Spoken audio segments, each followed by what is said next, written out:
हामी मध्येमै छन् बुद्ध भृकुटी र सीताहरू। हामी मध्येमै छन् आइन्स्टाइन, थोमस र वाटरमेनहरू। हामी मध्येमै छन् देवकोटा, गालिब र गेटेहरू। आउनुहोस् हामी पनि खोलौं ती सम्भावनाका द्वारहरू।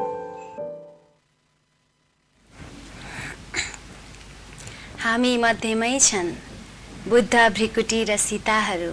हामी मध्येमै छन् आइन्स्टाइन, थोमस र वाटरमेनहरू। हामी मध्येमै छन् देवकोटा, गालिब र गेटेहरू। आउनुहोस् अब हामी पनि खोलौं ती सम्भावनाका द्वारहरू। नमस्कार, यहाँहरूको लोकप्रिय टेलिभिजन विराट टेलिभिजनमा सम्भावनाका द्वार कार्यक्रम लिएर म सुजाता घिमिरे दाहाल यहाँहरूमाझ उपस्थित भइसकेकी छु। यहाँलाई थाहा नै छ, हाम्रो यस सम्भावनाका द्वार कार्यक्रममा विभिन्न विधाबाट प्रबुद्ध व्यक्तित्वहरूलाई ल्याएर उहाँहरूको ज्ञान अनुभव साटासाट गर्ने गर्छौँ। विशेष गरी यो कार्यक्रम ती समस्त युवाहरूलाई समर्पित कार्यक्रम हो जसले वास्तवमा आफ्नो जीवनमा केही गर्नुपर्छ, केही नयाँ गर्नुपर्छ, केही पृथक गर्नुपर्छ भनेर सोचिरहनु भएको छ। अब पालो तपाईँको। वास्तवमा प्रिय मित्रहरू, यो कार्यक्रमको उद्देश्य हामी सबैजनालाई केही नयाँ काम गर्नको लागि प्रेरणा मिलोस् भन्ने चाहना हो र यही चाहनालाई परिपूर्ति गर्नका लागि हामीले अहिलेसम्म हाम्रो मनस्थिति परिवर्तन गर्नका लागि विभिन्न व्यक्तित्वहरूलाई ल्याएर उहाँहरूको ज्ञान अनुभव साटासाट गरिसकेका छौँ। यहाँहरूको प्रतिक्रिया एकदमै राम्रो आएको छ, त्यसमा हामी एकदमै कृतज्ञ छौँ। धन्यवाद यहाँहरूको यो प्रोत्साहनको लागि। वास्तवमा यो कार्यक्रम हजुरको लागि हो। यसको महत्त्व बुझिदिनु भएकोमा विराट टेलिभिजन र म सुजाता घिमिरे एकदमै कृतज्ञ छु। धन्यवाद। अब अहिलेसम्म हामीले वास्तवमा परिस्थिति बदल्न सकिँदैन, मनस्थिति बदल्नुपर्छ। मनस्थिति त हामी बदल्छौँ, तर मनस्थितिसँगै हाम्रो शरीरको स्वास्थ्य पनि एकदमै आवश्यक छ। हामी सबैजनालाई यो एकदम मजाले थाहा छ र आज यही हाम्रो स्वास्थ्यको बारेमा, हाम्रो शारीरिक स्वास्थ्यको बारेमा हामीमाझ कुराकानी गर्नको लागि आफ्ना ज्ञान वर्षौंको कामको अनुभव लिएर हामीमाझ आउनुभएको छ। राष्ट्रिय मृगौला केन्द्र र सुमेरु अस्पतालमा कार्यकारी निर्देशकको रूपमा कार्यरत भई मृगौला विशेषज्ञको रूपमा विगत 38 वर्षदेखि अनवरत रूपमा सेवारत रही वीर अस्पतालमा 32 वर्ष पहिले डायलासिस सेवा सुरु गराउने र 25 वर्ष अघि राष्ट्रिय मृगौला केन्द्र स्थापना गर्ने कार्यमा नेतृत्वदायी भूमिकामा रहनुभएको साथै निशुल्क डायलासिस सेवाको नीति बनाउन लागि पर्ने अभियन्ता र मृगौला बचाउ अभियानका अध्यक्ष आदरणीय व्यक्तित्व डाक्टर ऋषि कुमार काफ्लेज्यू सरलाई कार्यक्रममा स्वागत छ। एकैछिन ल, सरको आवाज आएन। सरको आवाज आएको छ? एकैछिन ल, आयो सर, बोल्नुहोस् त सर। सरलाई कार्यक्रममा स्वागत छ।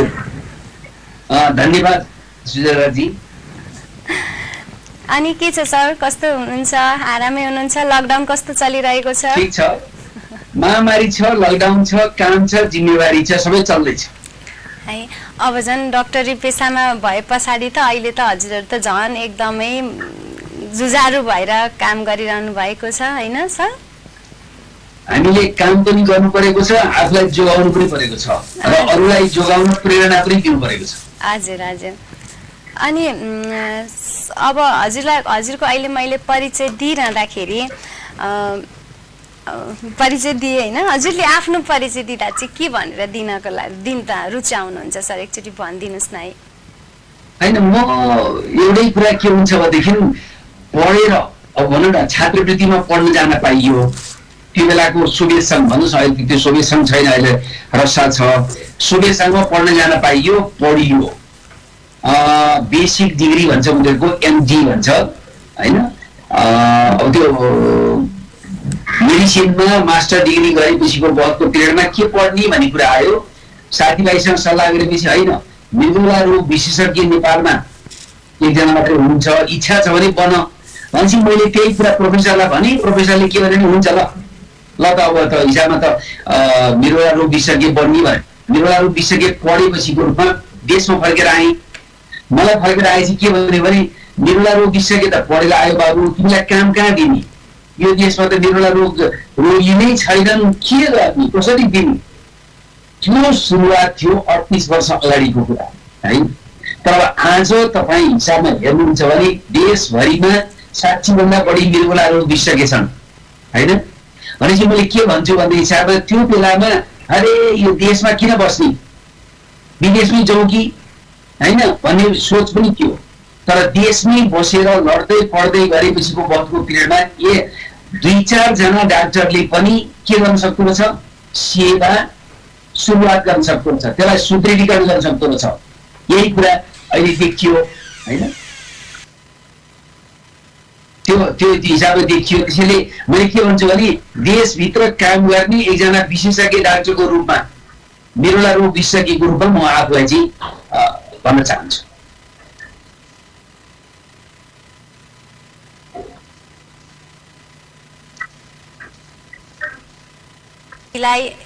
साँच्चै नै बुझेर यति मजाले अहिले हामीलाई सेवा दिइरहनु भएको छ।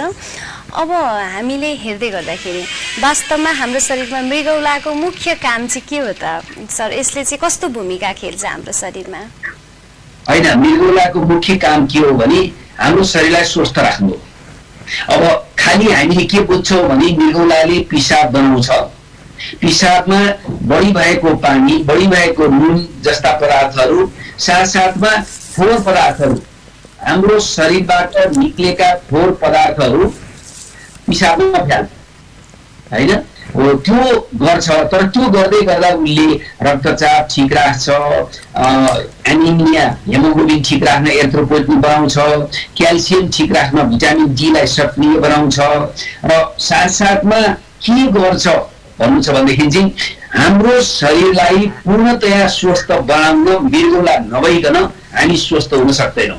एक शब्दमा भन्नु भने हाम्रो शरीरमा फोहोर बढी भए फोहोर फाल्ने, पानी कम भए पानी कम फाल्ने, पानी बढी भए पानी फाल्ने, अनि त्यहाँबाट हाम्रो शरीरलाई चाहिने तत्त्वहरू रक्तचापदेखि लिएर रगतदेखि लिएर बनाउने प्रक्रियामा गर्नु भएकोले एउटा महत्त्वपूर्ण अङ्ग हो।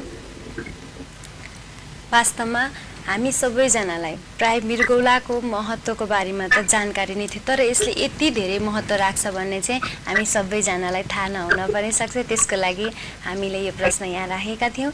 र अब त्यसै गर्दाखेरि हामीले आफै चाहिँ घरमै हाम्रो मृगौला चाहिँ कतिको स्वस्थ छ कि मलाई मृगौलामा कुनै समस्या आउँदैछ कि भनेर हामीले आफै यसो चेक गर्नको लागि हामीले त्यस्तो उपायहरू केही थाहा पाउन सक्छौँ सर? हामीसँग जस्तो भन्न संसारभरि बिरामीहरू मृगौला 80-90% बिग्रेपछि मात्रै डाक्टरका पुग्छन्। संसारभरि, हाम्रो देशमा मात्रै होइन। किन भन्नुहुन्छ भने मृगौला रोगभित्र हुँदाखेरि कुनै पनि लक्षण हुँदैन।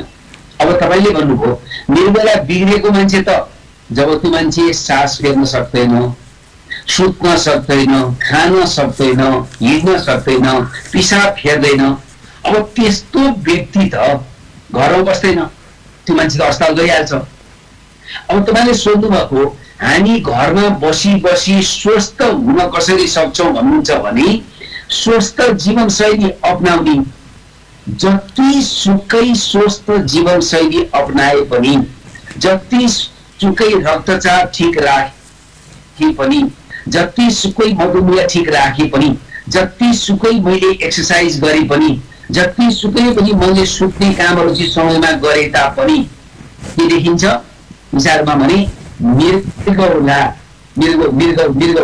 के हिसाबमा हुन्छ हिसाबमा भनेदेखि चाहिँ स्वस्थ रहन सक्दैन। मृगौलामा 10% व्यक्तिहरूमा 100 जना छन् भने 10 जना व्यक्तिमा मृगौलामा केही न केही समस्या आउँछ।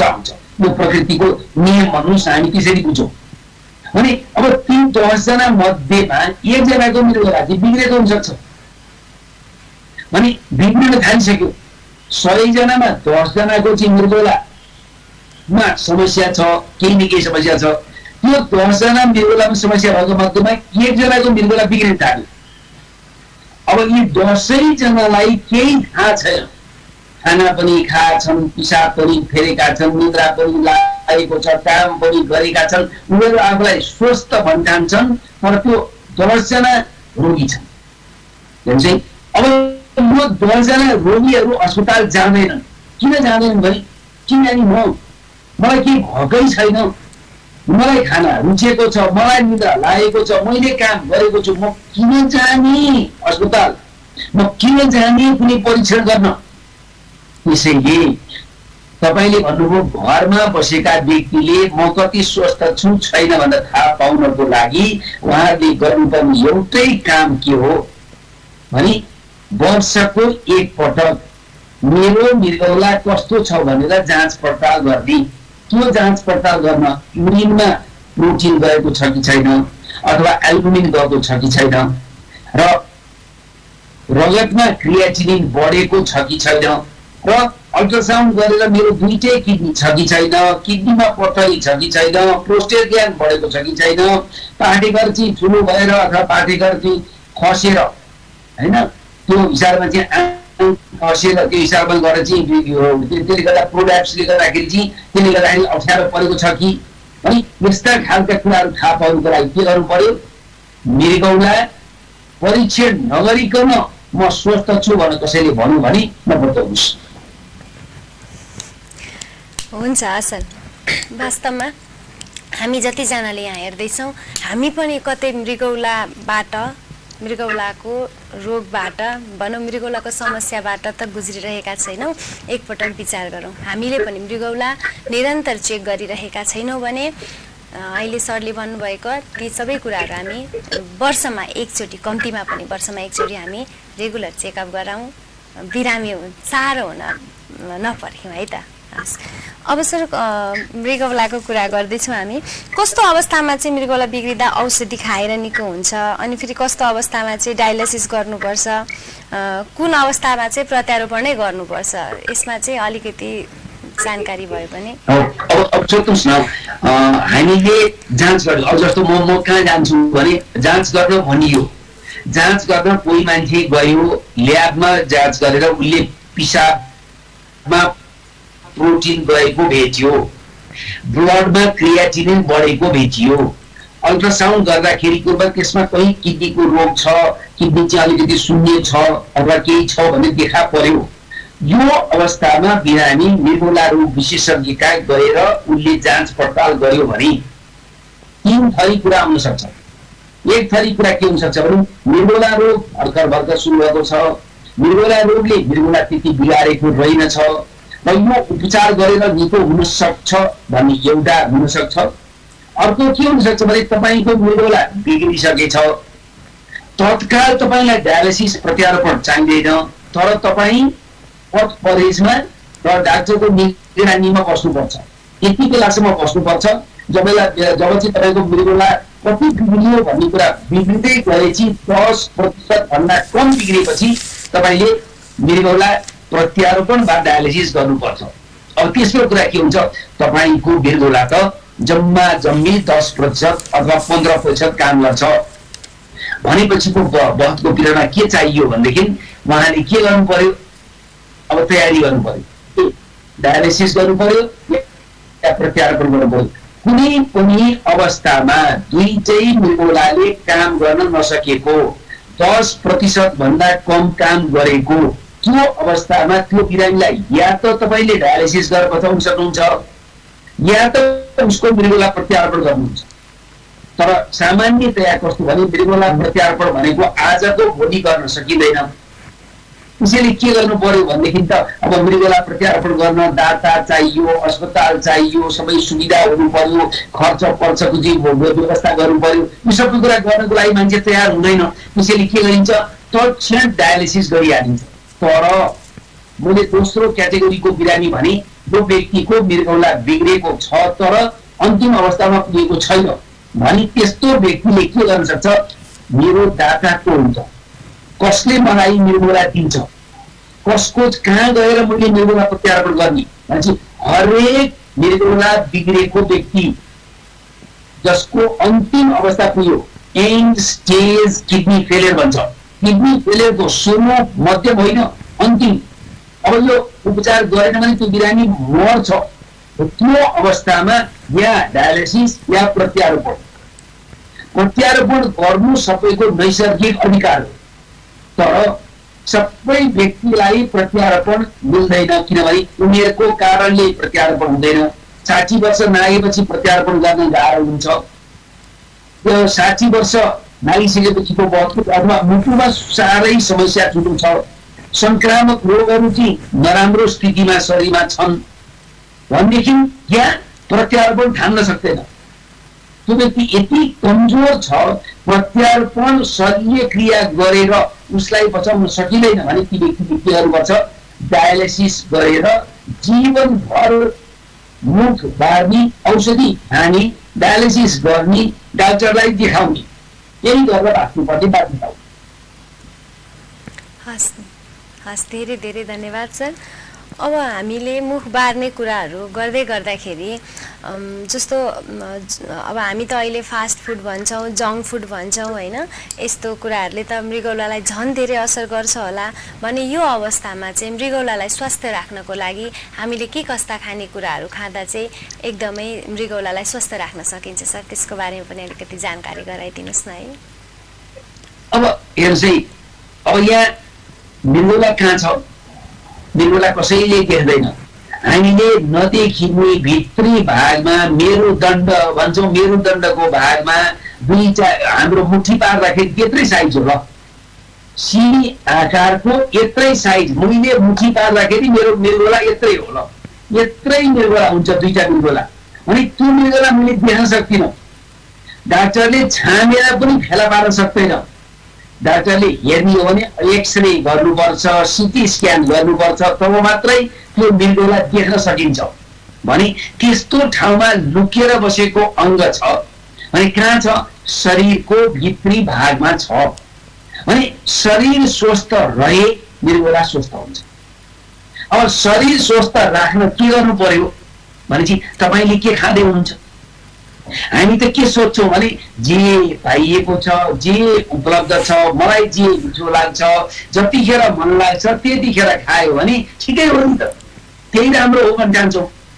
हामी यही गल्ती गरिरहेका छौँ। हरेक खानेकुराहरू स्वस्थकर छैनन्। हामीलाई थाहा छ, हामीलाई पार्टीमा जाँदाखेरि त्यो चिल्लो बढी हालेर बढी त्यो उयो गरेर भन्नु न, जस्तो खानेकुरा बनाएका खानेकुरा स्वस्थकर छैन, तैपनि हामी खान रुचाउँछौँ होइन, कि करले कि रहरले हामी खाइरहेका हुन्छौँ। तर कुरा एउटा बुझ्नुपर्ने कुरा के छ भने अहिले यो कोरोनाको महामारीकै सिलसिलामा पनि यो इम्युन बुस्ट गर्ने, यसले इम्युन बढाउने, यसले त रोगसँग लड्न सक्ने क्षमता बढाउने भनिरहेका छन् भने अहिले 40औं वर्षदेखि भन्छ विकसित देशहरूमा डाक्टरहरू चाहिँ केमा कन्क्लुजन पुगे, केमा निर्णयमा पुगेका छन् भने 4वटा खानेकुरा चाहिँ खान हुँदैन। पहिलो खानेकुरा चिनी, चिनी भएका पदार्थहरू नखानु स्वस्थकर। दोस्रो मासु, मासु नखाए राम्रो। हामी भन्छौँ पुरुषार्थ गरेर मासु खानुपर्छ, उनीहरू भन्छन् पुरुषार्थ गर मासु नखाऊ। र तेस्रो कुरा भन्छन् दुध दही पनिरको परिकार पनि नखाऊ, दुध दही पनिरको परिकार पनि नखाऊ। र चौथो कुरा भन्छन् के नखाऊ भनेपछि मैदाको परिकार, बिस्कुट, चाउचाउ र पाउरोटी नखाऊ। यी खानेकुरा होइनन्। अब खानेकुरा के हो त भन्न तपाईँलाई भन्नुहुन्छ भने उनीहरू भन्छन् अन्न, अन्नमा तपाईँलाई के आयो, मकै आयो, चामल आयो, गहुँ आयो, कोदो आयो, हिसाबमा फापर आयो, जौ आयो, बाजरा आयो, सबै कुरा अन्न, एउटा अन्न। दोस्रो दाल र गेडागुडी, अन्न भयो, दाल र गेडागुडी। तेस्रो भयो साग सब्जी तरकारी, हरियो परियो साग सब्जी तरकारी, रङ्गी चङ्गी तरकारी र फलफुल। यो 4वटा कुरा खानुपर्छ। यो 4वटा कुरा खायो भने स्वस्थ रहन्छ, न तौल बढ्छ, न रोग आउँछ, न के भन्छ भने कुनै शरीरमा विकार उत्पन्न हुन्छ। हामीले त्यसैले यो चारवटा खानेकुरा खान सक्यौँ भने अब हेर्दै जाँदाखेरि नेपालीहरूले हामी गाउँघरमा खानेकुरा के हो? भात, दाल, तरकारी, अचार हो। र यिनै खानेकुरा खाएर हामीले के देख्छौँ भने म एउटा साधारण तपाईँले सबैले कतिको ख्याल गरेको होला, जसले भात, दाल, तरकारी मात्रै खान्छ त्यो भारी बोक्छ, अनि काम गर्छ, मजदुरी गर्छ, बलियो छ, स्वस्थ छ। र जो व्यक्ति यो मैले भनेका खानेकुराहरू मासु खान्छ, दुध दही खान्छ र के गर्छ, रोगी हुन्छ र त्यो भात दाल तरकारी खाने मान्छेले बोकेर लैजान्छ। बोकामा बोक्ने मान्छे को भने भात दाल तरकारी खाने मान्छे बोक्छ, अनि बोकाइने मान्छे को भन्दा जसले खान पाएको छ क्या, मासु दुध दही र अन्य खानेकुराहरू खान पाएको छ, जसका प्रशस्त खानेकुरा छ। अनि त्यसले खानेकुरा खाँदाखेरि के गर्नु पर्यो? अब यो यसलाई छोटकरीमा भन्नुपर्दा मैले के भन्छु भने तपाईँको दिनभरिमा खानेकुरामा साग सब्जी, दाल गेडागुडी, फलफुल छ कि छैन? किनभने आजभोलि मैले के देख्छु भने धेरै बच्चाहरू, धेरै स्कुलका विद्यार्थीहरू, धेरै नानीहरू के भन्छन् भने मलाई त साग मनै पर्दैन, मलाई त दाल मनै पर्दैन, मलाई त मासु मात्रै मनपर्छ, मलाई त मोमो मात्रै मनपर्छ, मलाई पिज्जा मात्रै मनपर्छ।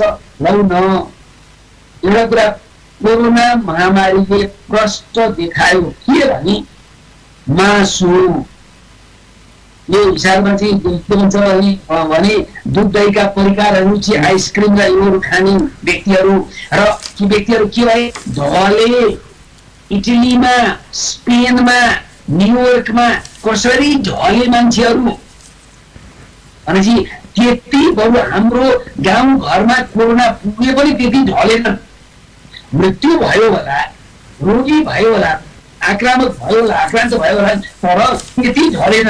त्यसैले म खानेकुरा भन्दाखेरि के छ भने यी चारवटा खानेकुराहरू हिसाबमा चाहिँ ख्याल गर्नु होला र मृगौला स्वस्थ राख्न गर्नुपर्ने कुराहरूको बारेमा तपाईँलाई भन्नुपर्दा पानी 3 लिटर पानी प्रतिदिन, पानी भन्दा पानी मात्रै होइन, यी झोल पदार्थ 10,000 पाइला 7 किलोमिटर प्रतिदिन हिँड्ने र के गर्ने समयमा सुत्ने, राति सुत्नलाई बनाएको हो, राति 10-11 बजे सुत्ने, बेलुका 6-7 बजे 5-6 बजे उठ्ने र कमसे कम केही एक्सर्साइज गर्ने। अहिले रामदेवले सिकाउनु भएको छ नि, रामदेवले बनाउनु भएको आटा चाहिँ घरमा लगाएर खान्छौँ, किन सामग्री चाहिँ किनेर खान्छौँ, तर योग प्राणायाम गर्दैनौँ। लौनी योग प्राणायाम सबैभन्दा प्राण हो, रामदेवको सिक्नुपर्ने प्राण चाहिँ योग प्राणायाम हो, त्यो चाहिँ हामीले सिक्नुपर्छ स्वस्थ रहन। भनेपछि अनि के भयो 7-8 घण्टा सुत्नु, अनि त्यसपछि गुरुमा खानेकुरा चुरोट खाने, जाँड रक्सी खाने कुरै होइन। रोग लाग्नु छ भने खानुहोस्, निरोगी हुन्छ भने नखानुहोस्। अनि पेन किलर औषधि, टाउको दुख्यो, जिउ दुख्यो, शरीर दुख्यो, घुँडा दुख्यो, पेन किलर गएर औषधि पसलमा गएर साउदी मलाई एउटा दुखाइ कम गर्ने औषधि दिनुहोस् भनेर खान पाइएन, किनभने पेन किलर औषधिले किडनी बिगार्छ। जसको मृगौलामा समस्या छैन उनले 1-2 चोटि खाँदा फरक नपर्ला, डाक्टरको निगरानीमा खाँदा फरक नपर्ला, तर यदि मधुमेह छ, उच्च रक्तचाप छ, अरू रोगको औषधि खाइरहेको छ भने हामी औषधि खानुमा ख्याल गरौँ। मैले यति कुरा गरियो भने के हुन्छ, मृगौला स्वस्थ रहन्छ। हामीले सबैजनाले धेरै कुराहरू बुझिसकेका छौँ। वास्तवमा मृगौला स्वास्थ्य राख्नका लागि खानपानदेखि लिएर जीवनशैली अनि अनावश्यक ती औषधिहरू खानबाट हामीले जोगिनु पर्ने रहेछ। हिजोसम्म थाहा थिएन, ठिक छ गरी आयौँ। अब आजदेखि भने हामी साँच्चै नै ती कुनै पनि पेन किलरहरू खाँदैनौँ, त्यसको साटोमा हामी योग प्राणायाम ध्यान गर्नेछौँ।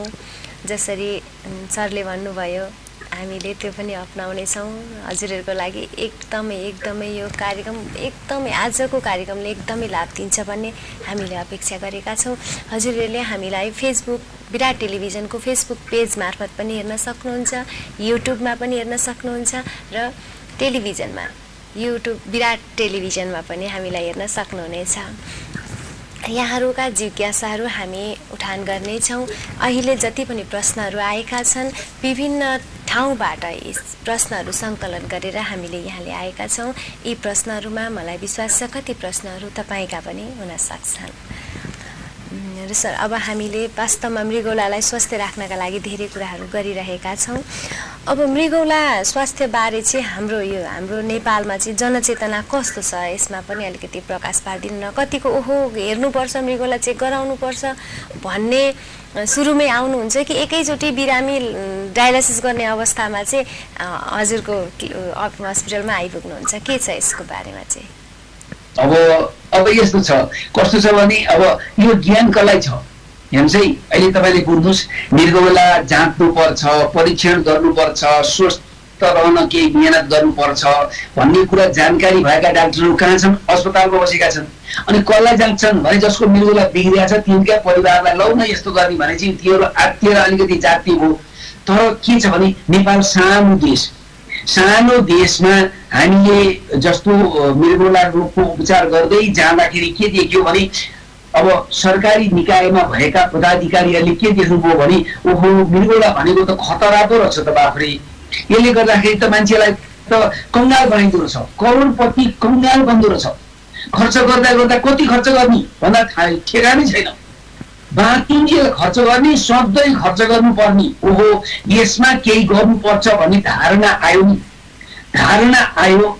सरकारले डायलिसिस निशुल्क गरिदियो। तर कुरा के हो भने निशुल्क भयो, तर के छ भने कि हामीले एक प्रत्यारोपण डायलिसिसमा जानु नपरोस्, मेरो शरीर कस्तो स्वस्थ छ कि छैन भने थाहा पाउनको लागि तपाईँहरूले गरेको इन्टरभ्यू, पत्रिकाहरूले लेखेका लेखहरू, विभिन्न ठाउँमा भएका कुराहरूले अलिकति चेतना जगाएको छ, तर नीति निर्माणमा चेन्ज आएको छैन। अहिले पनि 1.5 अरब रुपियाँ डायलिसिस र प्रत्यारोपणमा खर्च हुन्छ देशमा। 1.5 अरब रुपियाँ, त्यसको 10% भनेको कति हो? कम से कम 10-15 करोड तपाईँले चेतना जगाउन 7वटा प्रदेशमा हरेक टेलिभिजनले कर्पोरेट सोशल रेस्पोन्सिबिलिटीको रूपमा कर्पोरेट सोशल रेस्पोन्सिबिलिटीको रूपमा हरेक दिन 15 मिनट मृगौला कसरी स्वस्थ राख्ने, मृगौलाको कसरी यसलाई चाहिँ हामीले चाहिँ बचाउन सक्छौँ भन्ने जानकारीमूलक कार्यक्रमहरू हरेक एफएम, हरेक टिभी, हरेक पत्रिकाले दिने हो भने के हुन्थ्यो? हरेकको कानमा पुग्थ्यो। हामी एउटा कुरा के बुझौँ भने चुरोट खानु हुँदैन, थाहा छैन? सबैलाई थाहा छ, तर चुरोट खाइरहेका छन्। ड्रिङ्क गर्नु हुँदैन, ड्रिङ्क गरे पनि बर्बाद हुन्छ, सबैलाई थाहा छ। खानमा कोही मान्छे छ? कोही मान्छे छैन। तर ड्रिङ्क हेर्नुहोस् त कति खान्छन्। किन भन्छ? मान्छे भने एउटा यस्तो प्राणी छ जुन प्राणी चाहिँ कस्तो भने आफैले नबुझेसम्म सुजाताजी केही पनि गर्दैन। तपाईँ भन्दै गर्नुहोस्, आहा कस्तो राम्रो कार्यक्रम गर्नुभयो सुजाताजी, आहा कति मजाको हो, ठिक छ भन्छ। अनि तपाईँले सोध्नुभयो नि तपाईँले अनि मृगौला जाँच गर्नुभयो भने जाँच गर्नुपर्ने तपाईँले त भन्नुभएको थियो, जाँच गर्न के बिर्सिया छु हेर्नुहोस् है। अब सोध्नुहोस्, तपाईँले जानकारी दिएको यो मृगौला त जाँच्नु पर्दो रहेछ, त मात्रै थाहा पाइदो रहेछ भने तपाईँको कार्यक्रमबाट मैले बुझ्ने भन्ने 100 जनाले 10 जना मात्रै प्रयोगशालामा जान्छन्। त्यसैले हामीले के गर्नु पर्दछ भने बारम्बार यो भनिरह्यो भने के हुन्छ? त्यो कति सुजाताजीले भनेको होला, ह्याटेरिका अब त अति भयो, अब त जान्छु भनेर मात्रै जाँदो रहेछ मान्छे। अनि मान्छे खुरुक्कसँग ज्ञान पाइहाले, बुझिहाले, अब त म गइहाल्छु, जाँदो रहन्छ। त्यसैले हामीले कहिलेकाहीँ बोलेका कुराहरू, कहिलेकाहीँ गरेका कार्यक्रमहरूबाट के देखिन्छ भने मान्छेहरूमा चेतना, डर चाहिँ पैदा भएको छ। ओहो त्यो किडनी चाहिँ ओहो डायलिसिस चाहिँ गर्नु नपरोस् भन्ने डर चाहिँ छ। तर त्यो डायलिसिस के गर्यो भने चाहिँ म डायलिसिस गर्नु पर्दैन, म के गर्यो भने मेरो बिरुवा चाहिँ स्वस्थ हुन्छ। छोडिदिनुहोस्, 10,000 पाइला कसले हिँडोस्। चुरोट कस्तो मजासँग चुरोट खान मन लाग्छ, डाक्टर साहब चुरोट नखा भन्नुहुन्छ, अनि खाना टन्न खाएर सुत्नु मन लाग्छ राति। अब तपाईँ भन्नुहुन्छ खाना सुत्नुभन्दा 3 घन्टा अगाडि खा भन्नुहुन्छ। ल यो सबै कुरा गर्न त सकिँदैन बाबा। अब हेर्नुहोस्, सकिँदैन, रोग लागेपछि चिच्याउन सक्छौँ। ओहो बर्बाद पो रहेछ त, तपाईँहरू त खानै दिनुहुँदो रहेछ, न पानी खान दिनुहुन्छ, न नुन खान दिनुहुन्छ, न अचार खान दिनुहुन्छ, न तरकारी खान दिनुहुन्छ, कसरी बाँच्ने होला। अनि यसमाथि हप्तामा 2 पटक आएर एउटा मोटो सिरोले घोपेर के भन्छ ल सुत डायलिसिस गर भन्नुहुन्छ, चरपट गर्न दिनुहुन्न। आफ्नो बिछौनामा म तपाईँलाई सोध्न चाहन्छु, हामी कतिजना अस्पतालको बिछौनामा गएर उत्तानो परेर हातमा 2टा सिरो राखेर 4 घन्टासम्म सिधा आनन्द, आहा कति मजा आयो, ओहो रमाइलो भयो मलाई भन्नु होला। तर के गर्नु, हेर्नुहोस् त बाध्यता छ। त्यसैले डायलिसिसमा नपुग्नु परोस् भन्ने कुरा चाहिँ हामीले चेतना तपाईँले जगाउने हो। जस्तो सुजाताजीको यो कार्यक्रमबाट सुनेर मान्छे के भन्छ, ओहो यो त जाँच्नै पर्ने छ, म त जाँच्न जान्छु भन्ने पैदा भयो भने चाहिँ राम्रो कुरा हो। त्यो पैदा गर्न सुजाताजी के भन्छ भने हरेक व्यक्तिले के हुनु पर्यो भने साना बच्चादेखि बुढासम्म, धनीदेखि गरिबसम्म, गाउँलेदेखि हिसारमाझी सहरसम्म हरेक व्यक्तिहरूमा रोग आउन सक्ने सम्भावना छ। रोग कसलाई आउँछ कसलाई आउँदैन भन्ने कुरा कसैलाई पनि नगर्ने भएको हुनाले के गर्ने अनुरोध छ सबैजनालाई भने स्वस्थ जीवनशैली अपनाउनुहोस् र वर्षको 1 पटक स्वास्थ्य परीक्षण गर्नुहोस्। धेरै धेरै धन्यवाद सर। वास्तवमा जसले पनि यहाँ हेरिरहनु भएको छ, यो हेरेर सुन्नको लागि मात्रै हामीले यो कार्यक्रम आज यहाँ ल्याएका छैनौँ। साँच्चै नै साथीहरू, हजुरहरूले अब बेला छँदैखेरि आफ्ना हरेक अङ्गहरू हेर्नुहोस् त, हाम्रो अङ्ग कति अमूल्य छन्, कति बहुमूल्य छन्। हामीले जीवनभर कमाएको सम्पत्ति खर्च गरेर पनि हाम्रो शरीरलाई स्वस्थ राख्न सक्दैनौँ। यसमा धेरै ठुलो समस्या आइसकेपछि यही जुन पीडा छ, यही मृगौला जुन बिग्रिएर जो कस्तो अवस्थासम्म पुगिन्छ भन्ने पीडा मैले र मेरा परिवारले एकदम नजिकबाट देखेका छौँ, भोगेका छौँ। त्यही भएर यहाँहरूको त्यो अवस्था नआओस् भन्ने अभिप्रायले हामीले यो आजको यो विशेष कार्यक्रम यहाँहरूका लागि लिएर आएका छौँ। यसलाई एकदमै महत्त्वपूर्ण विषय मानेर आफ्नो जीवनमा लागू गर्नुहोस्। हरेक युवाले अब स्वस्थ भएर आफ्नो जीवन अगाडि बढाउनुपर्छ। हजुर, अब हामी अगाडि बढ्छौँ। यो राष्ट्रिय मृगौला प्रतिष्ठानको कामहरू चाहिँ के हो, यसको योगदानबारे अलिकति प्रकाश पारिदिनुहोस् न है। अब यो चाहिँ कस्तो हो भने हामीले 32 वर्ष अगाडि वीरस्थलमा डायलिसिस सुरुवात गऱ्यौँ। तर कस्तो देखियो भने त्यो बेलामा 2 मेसिनबाट डायलिसिस गर्दा गर्दै पनि 46 सालतिर गएर 47 सालमा हामीले त्यो बेलाको त्यो अब स्वर सम्राट भन्नुहुन्छ नारायण गोपाल पूर्वाचार्यको हामीले डायलिसिस गर्दै थियौँ। अब त्यो बेलामा डायलिसिसको कमी, डायलिसिसको गर्दाखेरिको रूपमा धेरै कुरा गर्न सकिएन। नसके चाहिँ के देखियो भने होइन यो सरकारले यसमा गर्न सक्दैन भन्ने सोच बनाएर के गरियो भने एउटा एनजिओ खडा गरियो, हेल्थ केयर फाउन्डेसन नेपाल। अनि के गरियो भने लौ न डायलिसिस खोल्नु पर्यो बाहिर भनेर राष्ट्रिय मृगौला उपचार केन्द्र भनेर हामीले चाहिँ मृगौला बिग्रेका व्यक्तिको लागि भनेर 5वटा मेसिनबाट 25 वर्ष अगाडि डायलिसिस सुरुवात गर्नु। सबैजनाले के भन्नुभयो भने नेपाल जस्तो मुलुक, गरिब मुलुक, यस्तो डायलिसिस गर्दाखेरि 3500 रुपियाँ तपाईँले चार्ज राख्नु भएको छ, कसले डायलिसिस गर्न आउला।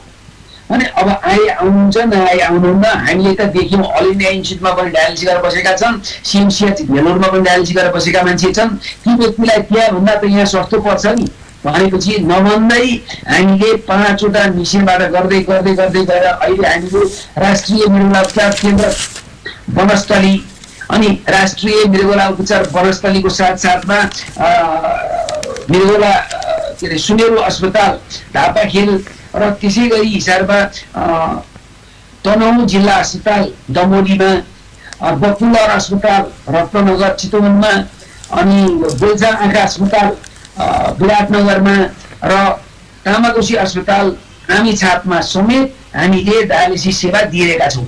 यो राष्ट्रिय मृगौला उपचार केन्द्रको काम चाहिँ मृगौला बिग्रेका व्यक्तिको डायलिसिस दिने हो।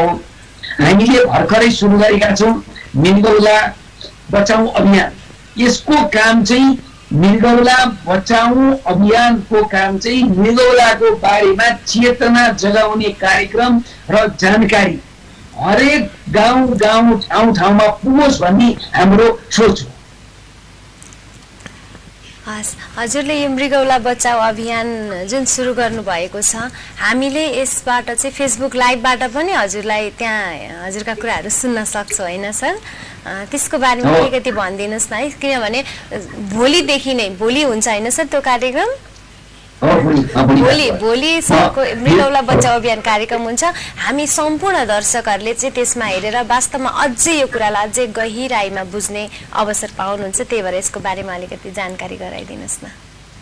अब मृगौला बचाऊ अभियान चाहिँ के देखियो भने संसारभरि के देखियो भने अस्पताल खोलेर, डाक्टर बनाएर, नर्सेस पैदा गरेर, डायलिसिस मेसिन खोलेर रोग घट्दो रहन्छ। त्यो त हामीले नेपालमा पनि देख्यौँ। 3 जना विशेषज्ञ मृगौला रोग विशेषज्ञ भएर 32 वर्ष अगाडि मृगौला डायलिसिस सेवा सुरुवात गरेका थियौँ। आज 60 जना डाक्टर हुँदा पनि ती 60 जना व्यक्तिले डाक्टरहरू पनि त्यत्तिकै व्यस्त छन्। आज 2वटा डायलिसिस मेसिन थियो, 600वटा डायलिसिस मेसिन पुगिसक्यो नेपालमा। अहिले पनि डायलिसिस मेसिन पुगेको छैन, डाक्टर पुगेको छैन। के देखियो भने जबसम्म एउटा व्यक्तिले म मेरो मृगौला स्वस्थ राख्छु भन्ने उनले अठोट गर्दैन, तबसम्म के हुन्छ, मृगौला स्वस्थ राख्ने कुनै पनि कार्यक्रमहरू सफल हुँदैनन्।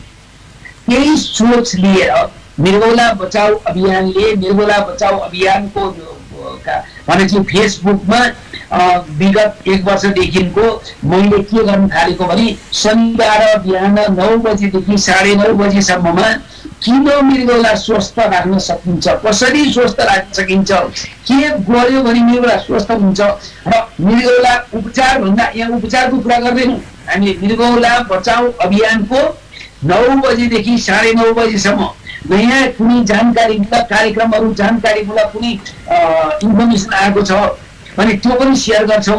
अनि कसरी हामी स्वस्थ राख्न सक्छौँ भन्ने बारेमा हामी आधी घण्टा यो बारेमा चाहिँ हामी कुरा गर्छौँ। र हामी के चाहन्छौँ भने हरेक गाउँमा, हरेक नगरमा, हरेक सहरमा मृगौला बचाऊ अभियान के होस्, को आवाज पुगोस् र स्वस्थ राख्न सबैजना हामी दृढ सङ्कल्प हौँ। जबसम्म तपाईँ हामी मृगौला स्वस्थ राख्न तयार हुँदैनौँ, मृगौला स्वस्थ हुन सक्दैन। वास्तवमा हामीले धेरै कुराहरू बुझिरहेका छौँ, धेरै कुरा, अझै धेरै कुराहरू बुझ्न एकदमै इच्छुक पनि छौँ, किनभने हामी हाम्रो स्वास्थ्य बारेमा एकदमै लागि परेर हाम्रो स्वास्थ्यको बारेमा अगाडि सोचिरहेका छौँ। त्यही भएर आज हामीले विशेष कार्यक्रम यहाँहरूको लागि लिएर आएका छौँ। अब हामी कार्यक्रमको एकदम अन्त्यमा आइपुगेका छौँ। सर, अब हजुरले यो डाक्टर भएर चाहिँ बिताउनु भएको धेरै भइसकेको छ, हजुर आफ्नो पेसाप्रति चाहिँ कतिको सन्तुष्ट हुनुहुन्छ?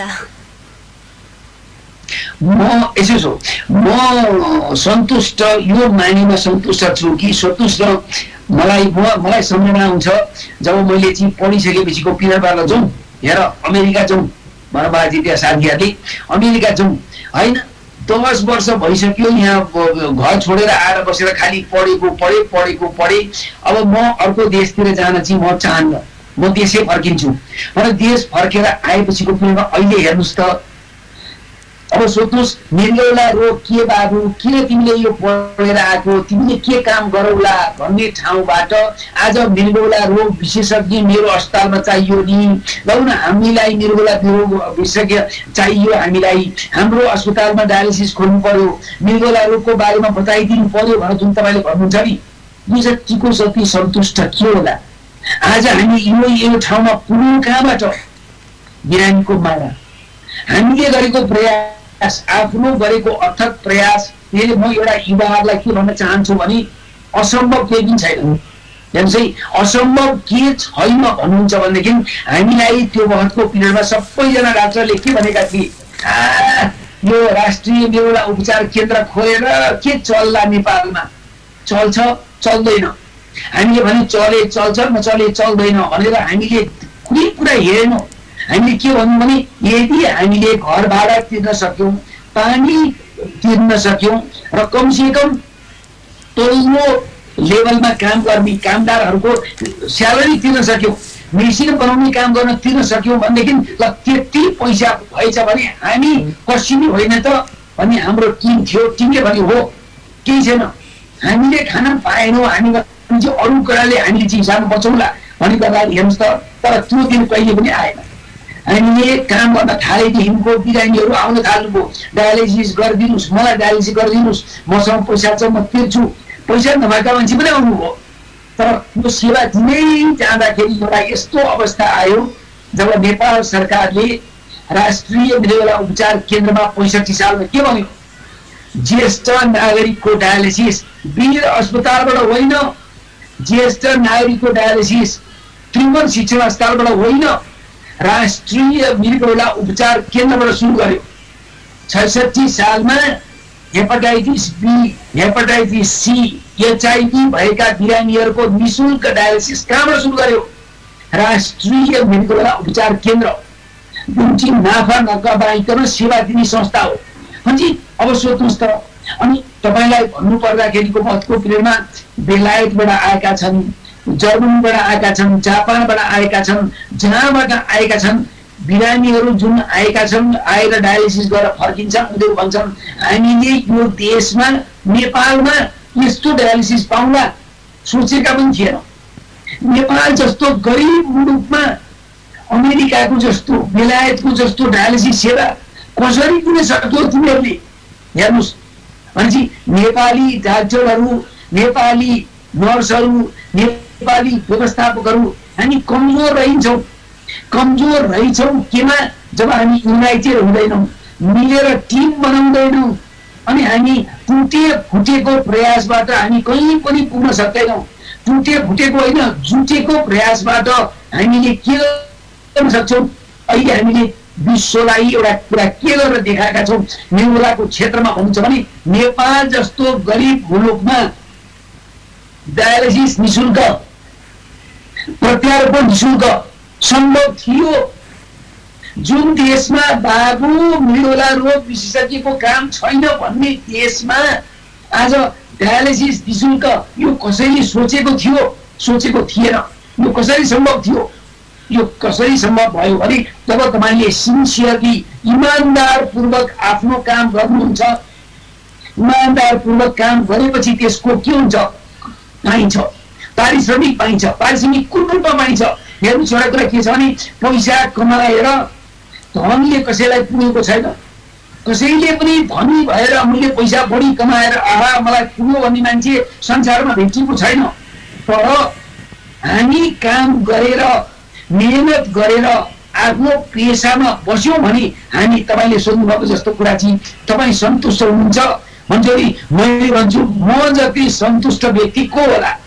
एउटा गाउँमा होइन, यो 66 वर्ष अगाडि जन्मिएर त्यो गाउँमा पढ्दै आउँदै सहरमा आएर पढेर छात्रवृत्तिबाट विदेशमा गएर देशमा फर्केर आएर यो स्थितिसम्म पुग्नमा सानो मेरो योगदान, सानो मेरो परिश्रम, यी हामी यहाँसम्म पुग्यौँ भने अहिले हेर्नुहोस् त, अहिलेका युवाहरू, अहिलेका नेफ्रोलोजिस्टहरू यो लेटेस्ट डिएम नेफ्रोलोजी पढेर उनीहरूले यो देशको नेफ्रोलोजी सर्भिसलाई कहाँ पुर्याउलान्?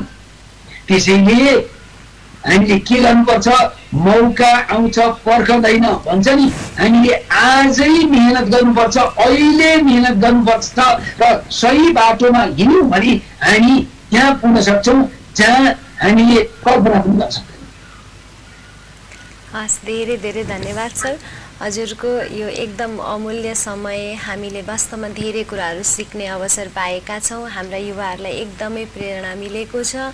वास्तवमा हामीले सोच एकदमै सकारात्मक पारेर हामी लागि परेर गऱ्यौँ भने असम्भव केही नै रहेन रहेछ।